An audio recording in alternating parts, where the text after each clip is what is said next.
Kata-kata hari ini Bang, untuk pendengar di Lampung Utara nih. Menjadi kader IMM harus punya akhlak yang bagus. Oke, siap. Ini bulan Agustus. Agar silaturahmi tidak terputus, maka pinjam dulu 100. Mungkin kalau mau lebih lama lagi tak apa sih. Tapi jangan ya, siapa ya? Karena cinta itulah yang membangun dan menumbuhkan kerelaan kita. Assalamualaikum warahmatullahi wabarakatuh. Halo masyarakat Lampung Utara. Tabi pun, perkenalkan nama saya Toya. Kali ini saya akan membahas mengenai suatu topik yang tentunya menarik untuk didengar dan dilihat. Mahasiswa tentunya diharapkan menjadi agen of change-nya masyarakat. Sebagian dari mahasiswa banyak yang mengikuti organisasi, baik di internal maupun eksternal. Kali ini saya akan membahas tentang organisasi mahasiswa yang ada di Lampung Utara, yaitu Ikatan Mahasiswa Muhammadiyah atau yang disebut dengan IMM. Saya telah menghadirkan narasumber yang sangat berkompeten. Beliau merupakan aktivis dan juga ketua dari Ikatan Mahasiswa Muhammadiyah Lampung Utara, yaitu Okta Irjun Saputra. Halo, selamat siang. Apa kabarnya Bang Irjun? Siang, alhamdulillah baik. Alhamdulillah. Boleh ya Bang ya, kita bincang-bincang sedikit mengenai Ikatan Mahasiswa Muhammadiyah di Lampung Utara. Pokoknya AKT, apa kata Toya? Oke, siap, mantap. Apa kata Toya? Selain aktivitas apa nih? Ber-IMM apa nih Bang? Ya, sementara ini sih beberapa kegiatan ya. Sebelum pelantikan silaturahmi bersama sama dari eksekutif, legislatif maupun legislatif. Kemudian apa namanya? Setelah waktu ya mungkin di waktu luang olahraga tadi. Pecinta olahraga juga ya Bang ya? Setiap hari harus olahraga agar badan menjadi fit dan sehat, pikiran juga jadi jernih gitu ya Bang. Benar. Olahraga itu jadi rutinitas. Selain olahraga ya baca buku, terus sebagai kadang-kadang menyendiri. Meditasi ya Bang ya? Meditasi. Kalau bahasanya kan lagi apa namanya? Viralnya meditasi. Iya, meditasi. Sejak tahun apa sih Abang ini bergabung di IMM atau Ikatan Mahasiswa Muhammadiyah? BAD 2018 21 Oktober itu pada saat semester 1 baru masuk, selesai aspek pertama langsung ikut Terorkom dasar. Ada hal yang menarik aja ngeliat kok warna bendera merah ini refleks ini kok gini gitu ya. Memikat gitu ya Bang Agak ya? lain rasanya ya kan. Iya. Itu sih yang jadi gabung ya. Kan ada banyak nih organisasi lain, eksternal, internal gitu kan. Kenapa sih IMM gitu yang yang pingin Abang masukin gitu? Kenapa nggak organisasi lain gitu? Ada apa di IMM? Gini ya. Dulu Ya. sebelum masuknya ke Ikatan Mahasiswa Muhammadiyah, kalau kita bicara tentang organisasi itu banyak sebenarnya. Iya. Lebih ke apa namanya eksternal, baik dari ada himpunan mahasiswa Islam, dari gerakan mahasiswa, ada pergerakan mahasiswa Islam Indonesia yang tentunya hari ini memang punya kapasitas yang tidak jauh lebih baik juga dari yang itu sendiri. Iya. Sehingga kesetaraan dari OKP ini pun tetap saling mengisi sama lain, punya kelebihan dan kekurangan masing-masing. Kalau kita bicara tentang kekuatan, 3 OKP ini pun sama-sama punya kekuatannya masing-masing dan punya wadahnya masing-masing. Tetapi dari 3 ini kita lihat itu ada ciri khas. Setiap wadah OKB itu bisa diciri khas. Apa nih ciri khas dari IMM sehingga abang terpikat dengan Ikatan Mahasiswa Muhammadiyah? Nah, di sini nih menariknya. Jadi yang ngebuat apa namanya jadi menarik Ikatan Mahasiswa Muhammadiyah khusus itu lebih kepada pola dalam kaderisasi itu satu. Kemudian selanjutnya itu kultur yang memang hari ini terus dilestarikan dan dibudayakan oleh kader-kader ini. Lalu yang ketiga adalah selain pola dan kultur, yakni visioner, mimpi kader-kader yang ke depan. Nah itu yang memang jadi ketertarikan. Ketika suara-suara apa namanya tujuan-tujuan yang digaung-gaungkan, resonansi visioner ke depan digaungkan, maka memikat hati setiap calon kader yang masuk, termasuk abang sendiri. Oke, begitu ya Iya. kira-kira ya. Mimpi kader IMM seperti apa sih mimpi dari kader IMM itu? Dream of member Muhammadiyah Student Association. Jadi dari tujuan dulu. Tujuan IMM itu kan didirikan sebagai narasi mengusahakan terbentuknya akademisi Islam yang berakhlak mulia dalam rangka mencapai tujuan Muhammadiyah. Artinya IMM diciptakan oleh Bapak Zasman Al-Kindi, Ayah Zasman Al-Kindi itu untuk memberikan wadah pada kader-kader Muhammadiyah, kepada mahasiswa-mahasiswa Muhammadiyah untuk berproses, untuk menempa diri menjadi seorang akademisi yang akhlak mulia. Artinya dia diupayakan untuk ditempa akhlak. Terus akhlaknya sudah baik, menjadi akademisi yang ilmiah bagi wadah intelektual. Selanjutnya sebagai humanism, bagaimana kita bisa menjadi seorang mahasiswa mengimplementasi sifat kemanusiaan manusia. Tentunya ya memang mengadopsi daripada ajaran Rasulullah. Manifesto dari gerakan Rasulullah sendiri kan memanusiakan manusia, kesetaraan khusus. Nah itu memang menjadi hari ini kita lakukan di IMM. Oh, begitu ya Bang ya. Berarti lebih mengedepankan akhlak dulu nih ya IMM. Kalau kata Imam Syafi'i kan mungkin saya sendiri tahu tuh. Iya. Ya kan? Kalau bicara tentang kepintaran, maka tidak ada yang bisa mengalahkan syaitan. Akan tetapi syaitan hari ini diposisikan derajatnya jauh lebih rendah daripada manusia.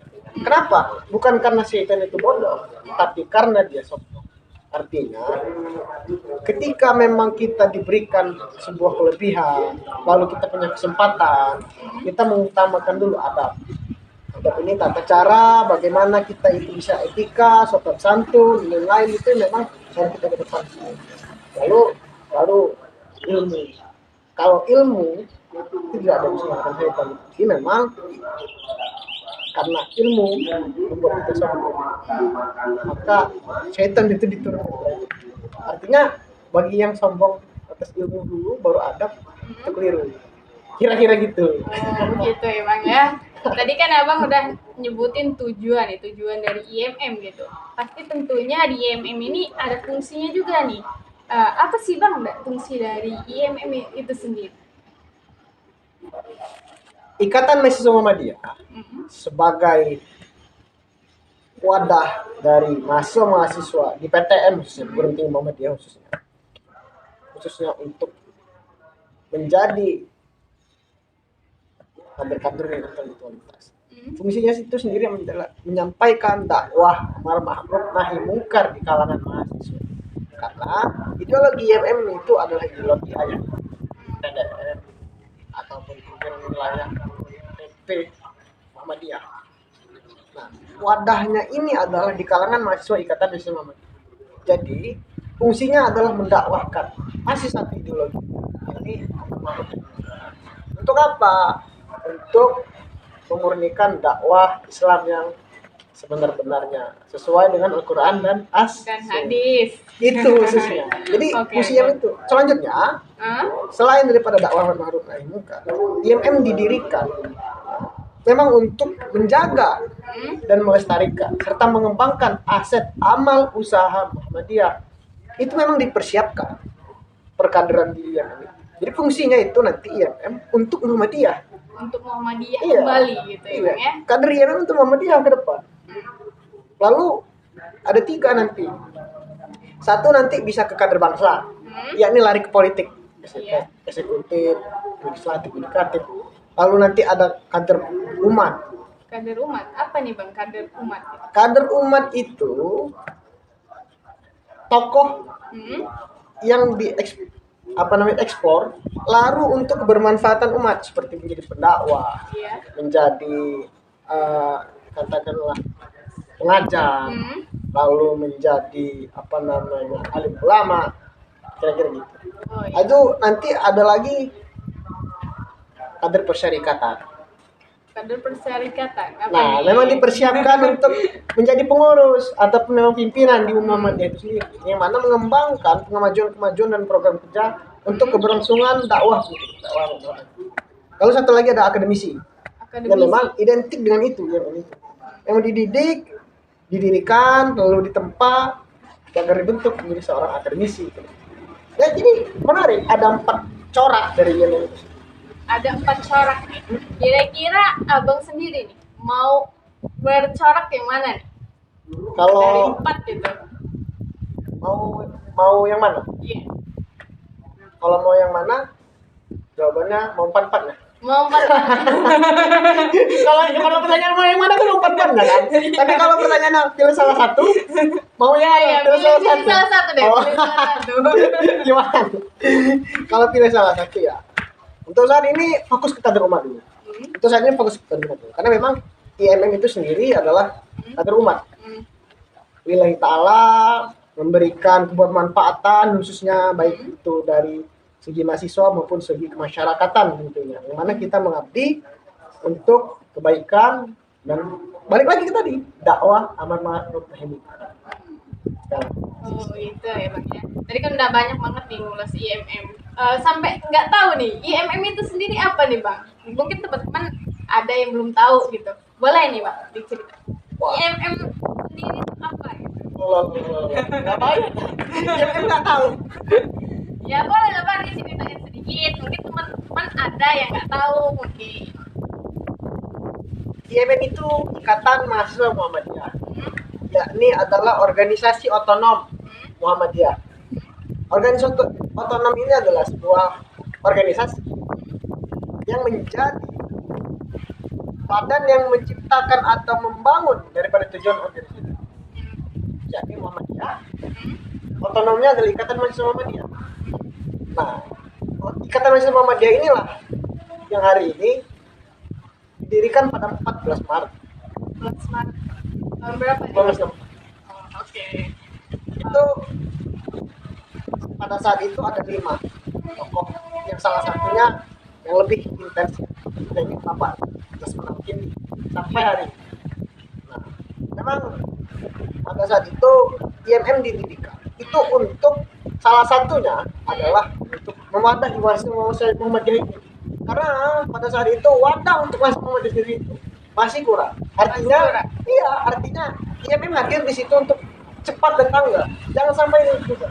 Nanti dari sejarah sedikit lah kita kulik. Iya, oke. Sebelum nanti kawan-kawan cari tahu lagi. Iya, oke, siap Bang. Ya, jadi IMM itu pertama diciptakan untuk mewadahi mahasiswa Muhammadiyah, menjaga aset amal usaha Muhammadiyah. Karena pada saat itu ayahnya kebingungan. Hah? Bagaimana keberlangsungan kita? Bagaimana kalau kita mati pada saat zaman penjajahan atau pasca kolonialisme dari Belanda? Bagaimana kalau ada agresi perang dunia ketiga? Nah, itu yang dipersiapkan oleh ayah-ayah. Tatkala memang IMM sendiri harus hadir. Yang kedua, generasi dan kaderisasi harus berjalan. Maka diciptakanlah Ikatan Mahasiswa Muhammadiyah sebagai corak, sebagai dakwah amar ma'ruf nahi munkar di kalangan mahasiswa Muhammadiyah itu sendiri. Oke, Bang. Apa namanya kalau kenapa identik dengan warna merah? Kenapa ya IMM ini merah gitu? Tahu nggak nih Bang alasannya nih dari sejarah kenapa IMM ini merah gitu? Itu pertanyaan saya tahun 2018. Jadi 21 September 2018 itu saya tanya sama materi salah satu waktu dari Iya. Izinkan dah, saya mau tanya, kenapa IMM warna merah? Alhamdulillah belum ada jawaban. Belum ada jawaban. Ada jawabannya, nggak ada informasi juga, mungkin nanti dicari tahu. Kedepannya dicari. Nah, karena saya termasuk orang yang nggak sabaran, Hah? orang yang kepo. Kalau kita Ya. sudah kepo ini kan rasa greget gitu. Iya, siap. Cari tahu. Nah, jadi Pak Amin Rais itu salah satu orang yang membantu juga berdirinya Ikatan Muslim Media. Terus termasuk Usman Al-Kindi sebagai ya, penggerak dan motorik utama itu beralasan kenapa ia memilih warna merah baru, karena merah ini adalah warna Allah. Merah ini warna Allah. Iya, percaya nggak? Percaya nih. Boleh lah abang jelasin sedikit. Coba sebutin satu warna aja yang bukan warna Allah. Enggak ada. Merah itu warna Allah. Yang kedua, pada saat itu Partai Komunis Indonesia PKI itu lagi gempur-gemburnya, itu menggunakan warna merah. Jadi ada sedikit cekcok lah, Hah? pemikiran tadi, perbedaan friksi pemikiran. Kenapa menggunakan warna merah baru? Loh kok warna merah baru? Padahal kan merah ini identik dengan apa namanya Partai Komunis Indonesia yang pada saat itu Iya. sangat ya kita kan lah bermasalah lah. Iya, benar sekali. Bahkan sampai saat ini pun undang-undang komunisme itu masih dilarang. Artinya jawaban dari pendiri tokoh-tokoh yang satu. Sesungguhnya warna merah itu adalah warna Allah. Kita tunjukkan bahwasanya ada warna merah selain untuk keburukan, maka IMM hadir sebagai warna merah sebagai narasi kebaikan. Oh, jadi tujuan Iya, dari Bang. warna merah ini kebaikan ya, Bang ya. Merah bersih baik adalah IMM. Gitu. Walaupun merah dulu kan identiknya dengan itu. Nah itu secara prahadirnya IMM. Sebelum hadirnya IMM, alasan kenapa warna merah. Kemudian ada sabda Rasulullah. Iya. Saya nggak ngomongin tentang hadis ya, karena saya bukan Iya. ahli hadis. Tapi warna sunnah itu ada 4. Warna favorit Rasulullah warna putih, Iya. kemudian hijau, warna merah, terakhir warna hitam. Putih ini warna favorit setiap hari pakai Rasulullah. Warna hijau ini hari-hari besar. Iya. Warna merah ini ada cerita unik. Warna hitam untuk perang. Iya. Jadi di warna merah ini ada hadis. Hmm. Kekuatan hadisnya itu nanti dikaji kalau masih ada hadis. Tapi kalau kita baca, Iya. kata para sahabat, aku tidak pernah melihat Rasulullah setampan ini Ketika menggunakan warna ketika menggunakan pakaian yang dipakainya hari ini. Nah pada Merah. saat itu dijelaskan oleh para tafsir hadis. Pada saat itu Rasulullah menggunakan warna merah.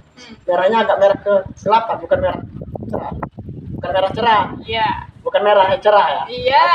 Iya. Merah kegelapan gitu. Nah itulah salah satu tiga fondasi alasan itu.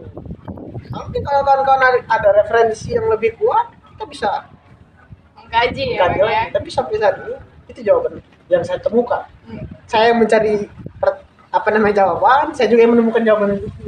Itu menarik itu memang. Dari warna merah marun. Kira-kira gitu kayak. Oh, begitu. Gitu. Oke. Apa namanya? Kalau mau masuk IMM ini, Bang, gimana nih? Kita mau masuk bergabung gitu di IMM. Gimana nih, Bang? Kalau untuk sekarang berapa ya? Kawan-kawan hubungi saya. Nanti kita Siap. Nanti di apa namanya? Kasih lah ya. ada di bawah sini. Di bawah. Boleh Bang, diceritain sedikit lah gimana masuk IMM gitu. Proses ya. Masuk IMM itu pertama kali adalah fase pengisian formulir. Syarat utamanya adalah seorang mahasiswa. Nah, iya tentunya mahasiswa karena ini ikatan mahasiswa Muhammadiyah tentunya. Artinya akademisi lebih utama daripada organisasi. Orang bisa masuk IMM itu jadi mahasiswa dulu. Artinya kan dia bisa kuliah dulu baru bisa jadi IMM. Ini keliru kadang-kadang nih bagi aktivis.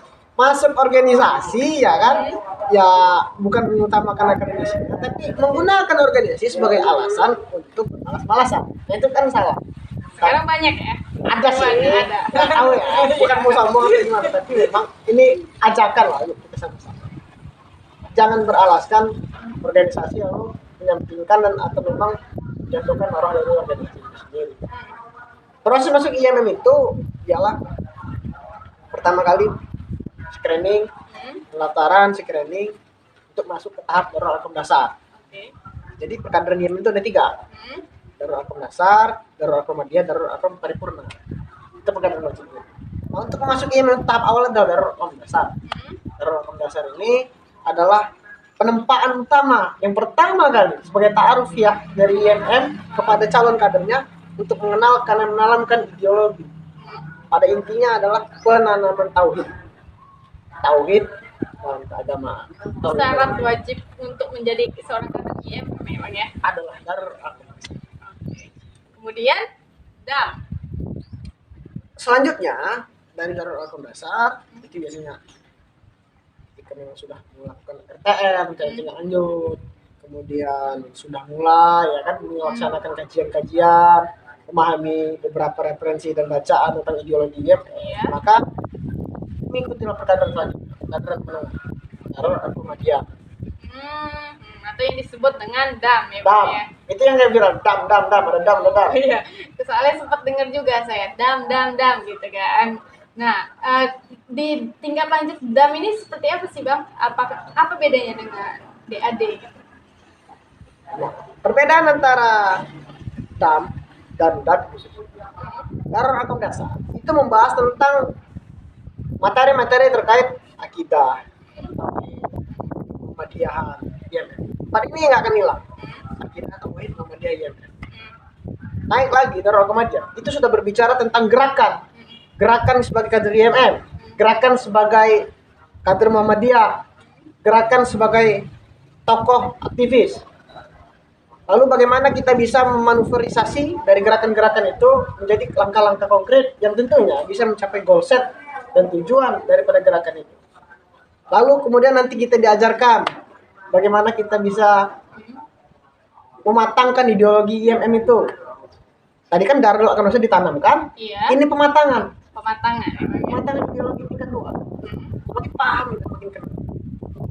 Analoginya kalau kita ingin meminang seorang kekasih, Iya, ini berbicara tentang kekasih ya. pertama PDKT. Iya. Ada keterkaitan ya, kolerasi ya. PDKT, terus biasanya ada komitmen. Habis komitmen, lamaran, habis lamaran pernikahan, habis pernikahan resepsi pernikahan, kira-kira gitu lah. Seperti itulah kira-kira Ya. kolerasi ya gitu. Keluarganya segitu.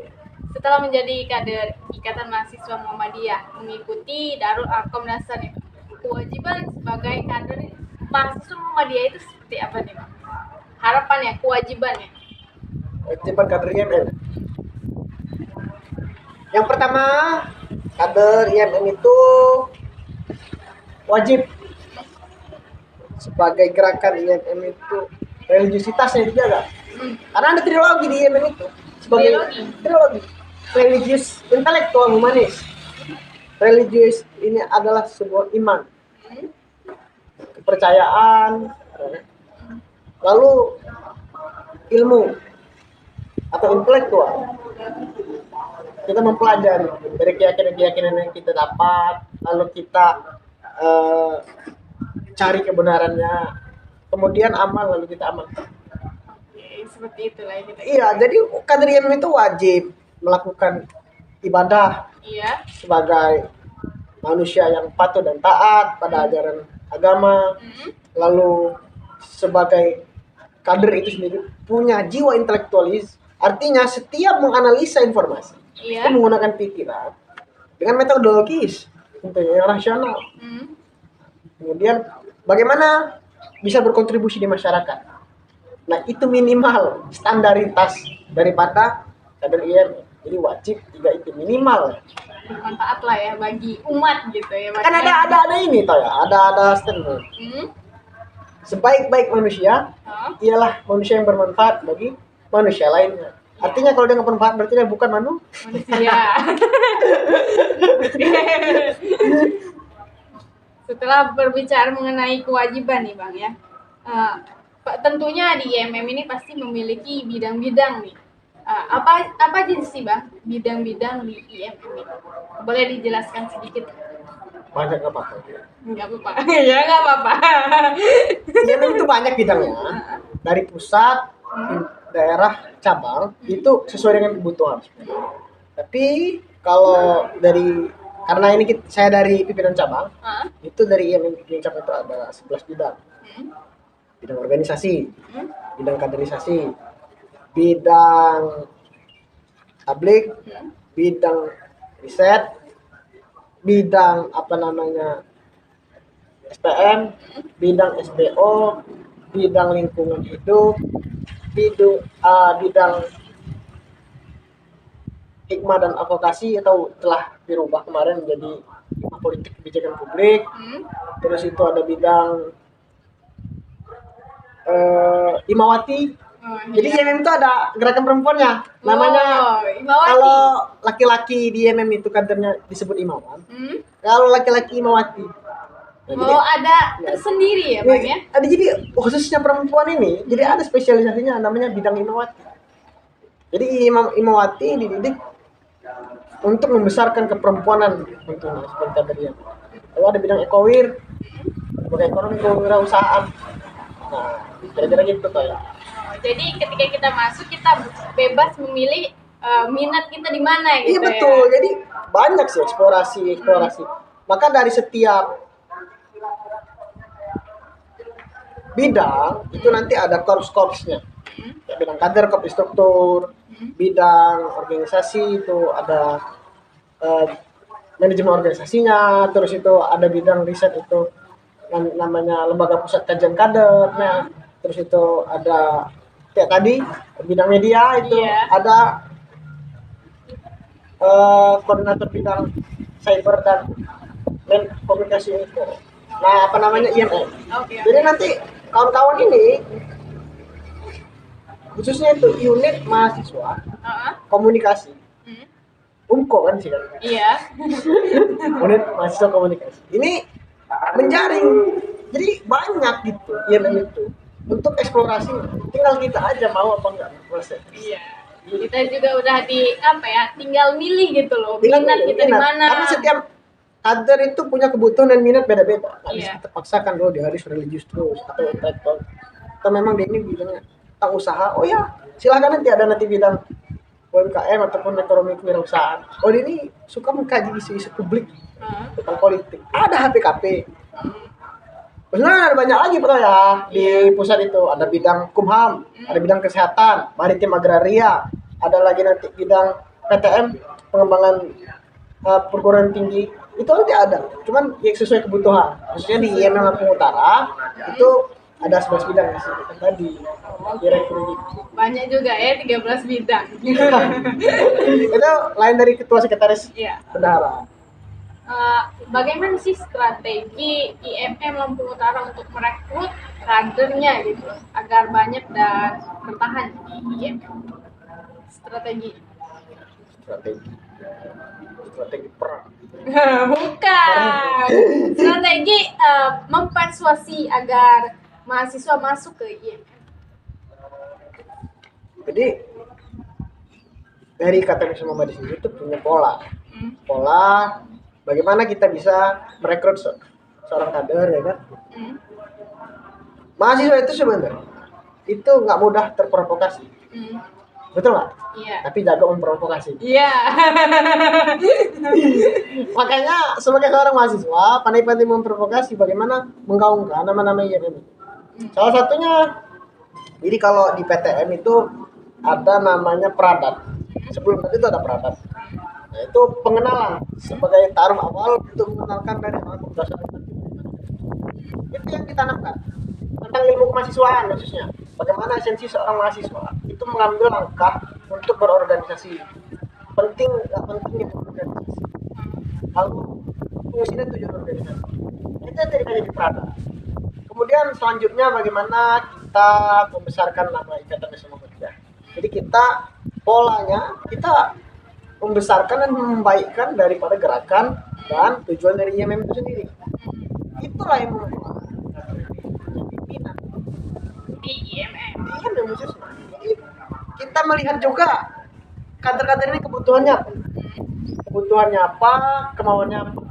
yang diri bilang tadi. Iya. Misalkan ada orang nih hobi, dia nih suka ngedesain nih, nanti Medcom itu mengakomodir. Oh dia nih suka tentang diskusi mengenai misalkan tentang keilmuan sejarah filsafat barat, Iya. terus itu tentang buku-buku kayak filosofi teras, Iya. ada lagi namanya muslim bodo amat. Lalu ada lagi kader ini kan suka baca buku itu, gitu. Nggak ada mau kepadanya. Saya mau diskusi, saya baca buku, saya pengen eksplorasi apa yang Iya. saya baca ini kira-kira isinya apa. Nah itu yang diwadahi bidang riset. Nah banyak apa namanya cara-cara untuk merekrut kadernya. Jadi kesimpulannya yang itu terbuka bagi semuanya, Oke. fleksibel. Oke, siap. Fleksibel. Sefleksibel itu ya, Bang. Yo, Lalu kemudian gimana sih IMM ini menumbuhkan citra diri IMM ini agar terlihat bagus di masyarakat dan organisasi lain? IMM Hmm? yang saya bilang tadi itu punya sudut pandang berbeda dalam bersama. Pertama, menjaga tentang ibadah akhlakul karimah, itu yang paling utama. Kemudian ketika bergerak, IMM itu sendiri untuk membaikkan namanya, dia tidak pernah tergopoh-gopoh ataupun mudah terbata-bata, latah ataupun cepat mengambil kesimpulan tanpa mengkaji terlebih dahulu. Karena prinsip di IMM itu, ilmu adalah amaliyah, amal adalah ilmu. Ilmu adalah amaliyah, maksudnya sebelum kita melakukan sesuatu, kita kaji dulu bagaimana hal-hal tersebut, ya kan, positifnya apa, negatifnya apa, terus itu kelebihan apa, kekurangan apa, peluangnya apa, ancamannya apa. Jadi langkah IMM ini yang kita terapkan. Alhamdulillahnya selama ini sih kebermanfaatan IMM untuk masyarakat masih terus terjaga dan terus berlangsung. Jadinya IMM itu punya ciri khas seperti itu untuk gerakan. Citranya baik lah ya di masyarakat IMM. Alhamdulillahnya belum pernah dengar berita IMM dibubarkan. Dibubarkan. Kan IMM ini membahayakan, kira-kira gitu. Selama ini masih diminati oleh mahasiswa. Ada nggak sih kesan-kesan abang selama di IMM? Kesan yang apa ya, yang membuat abang gimana gitu kan? Yang Kesan apa ini? Kesan apa Kesan aja manis, deh? kesan pahit, kesan asin. Kesan yang manis lah, yang manis. Kesan yang manis. Iya. Di Ikatan Mahasiswa Muhammadiyah itu banyak historical yang terkait. Iya. Semakin lama kita itu bertahan, semakin lama juga dinamika dan proses itu berlangsung. Salah satu contoh pada saat kita ber-IMM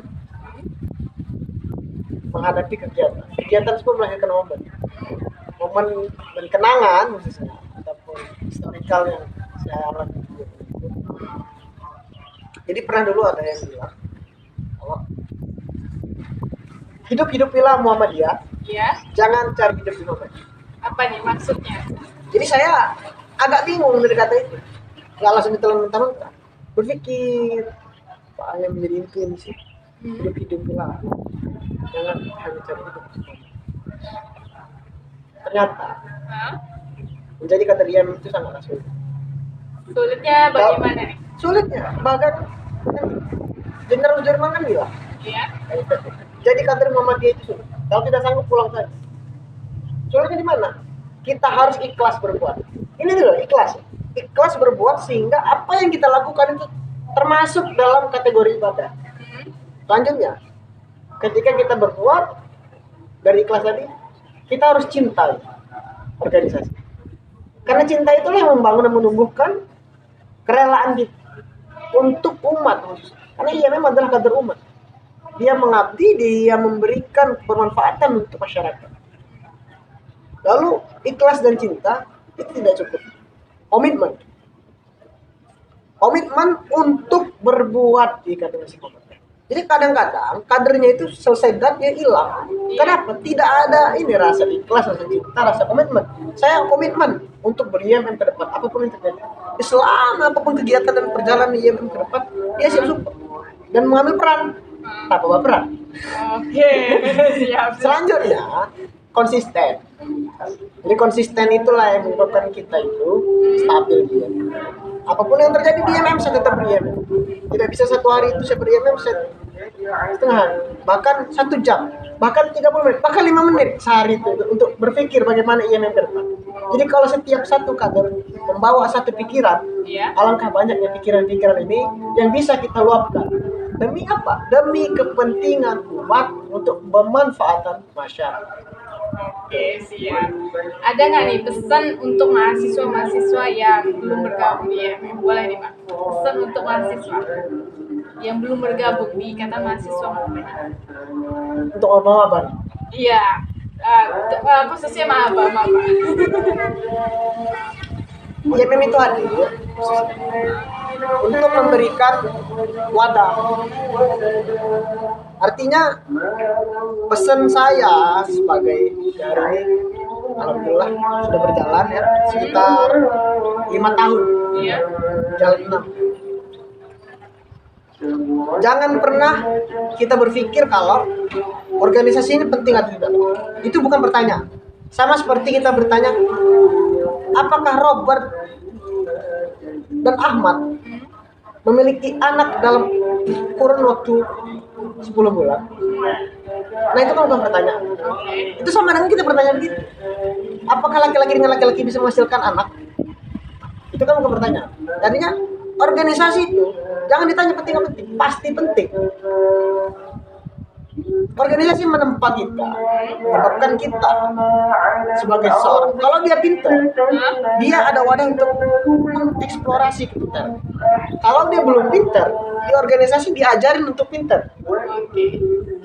Jadi terlepas kamu pintar, belum pintar, atau sudah pintar pun, intinya satu, kita ditempa, lalu kita berbuat. Artinya organisasi untuk adik-adik khususnya yang memang mau masuk jadi mahasiswa sebagai seorang kader, carilah organisasi yang bisa membuat kita itu berkembang, lalu bisa mengeksplorasi daripada minat dan bakat kita, mengembangkan potensi, mengembangkan intelijensi kita. Lalu yang terakhir, belajar dengan sungguh-sungguh. Yang paling tadi, cinta, ikhlas, komitmen, konsisten. Oke, siap. Oke, terima kasih Bang nih, Bang. Ilmunya sangat-sangat bermanfaat nih untuk kita semua. Mungkin segitu aja ya Bang ya, bincang-bincang kita mengenai Ikatan Mahasiswa Muhammadiyah Lampung Utara. Ya, mungkin kalau mau lebih lama lagi tak apa sih. Tapi jangan ya, siapa ya? Oke, siap. Statement terakhir nih Bang, ada nggak nih kata-kata untuk statement terakhirnya nih?